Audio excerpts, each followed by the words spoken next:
आज के inverted comma में इस पेज को थोड़ा गहराई से समझना है। समझने के बाद इसका फोटो भी खींच के रख लीजिएगा। आप दो तरीके से आम को खरीद सकते हैं। आम खरीदने गए, 100 रुपया दिया, बोला आम दे दो 1 किलो, ले लिया आपने।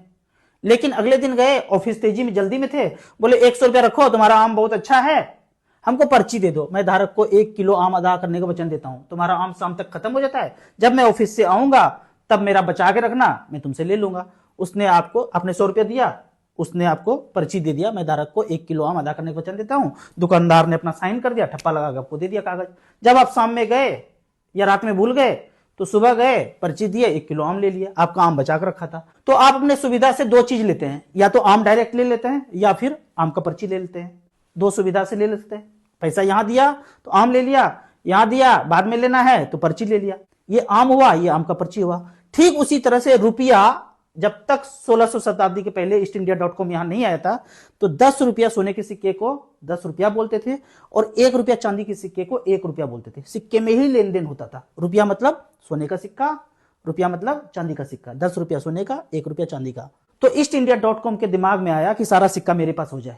सारा सिक्का जब मांगने लगा हमसे तो बोला पर्ची ले लो, मैं धारक को 10 रुपया अदा करने का वचन देता हूं। ये एक सिक्का दोगे तो 10 रुपया दूंगा, जब वापस लौटाओगे तो सिक्का दे दूंगा। 1-1 रुपया का सिक्का दोगे तो 1-1 रुपया का नोट दूंगा। 10-10 रुपया का दोगे तो 10 रुपया का दूंगा। 10-10 रुपया का सिक्का दोगे तो 10-10 रुपया का नोट दूंगा। 100 रुपया का नोट दिया, इसका मतलब 10 सिक्का मैं अपने पास रखा। तो ये क्या है? रुपया। और ये क्या है? रुपये का पर्ची। ये है आम और ये है आम का पर्ची। ये है रुपया और ये है रुपये का पर्ची। इसको बोलते हैं ना 10 रुपये का नोट, 10 रुपये का वचन, 10 रुपये का प्रॉमिस, 10 रुपये का लीगल टेंडर। डंकापुती को सुनिए, जब नोटबंदी हुआ था तो बोला ये रुपये का लीगल टेंडर आज से रद्द होता है। लीगल टेंडर, लीगल वचन, लीगल प्रॉमिस, रुपया ये है। तो जब आपने लोन मांगा कि 10 लाख रुपया दो, जब आपने आम मांगा कि 1 किलो आम दो, 10 किलो आम दो, 100 किलो आम दो, तो क्या मिलेगा? आम मिलेगा। तो आपने मांगा 10 लाख रुपया लोन दो, तो लोन में क्या मिलना चाहिए? रुपया बोला आपने, कागज पे लिख के दिया रुपया। रुपया मतलब ये, आपने ये नहीं बोला रुपये का प्रॉमिस नोट, रुपये का लीगल टेंडर, ये नहीं मांगा। चलो एक गलती माफ किया। अब आपको लोन के रिपेमेंट में बोला जाता है 1 लाख रुपये का EMI 20 तारीख को जमा करें। 1 लाख रुपये का EMI जमा करें। आप सिर्फ इतना बोलो कि आप मुझे सेंटेंस चेंज करके दो। सिर्फ 1 लाख रुपये का पर्ची, 1 लाख रुपये का प्रॉमिस नोट, 1 लाख रुपये का लीगल टेंडर वापस करो।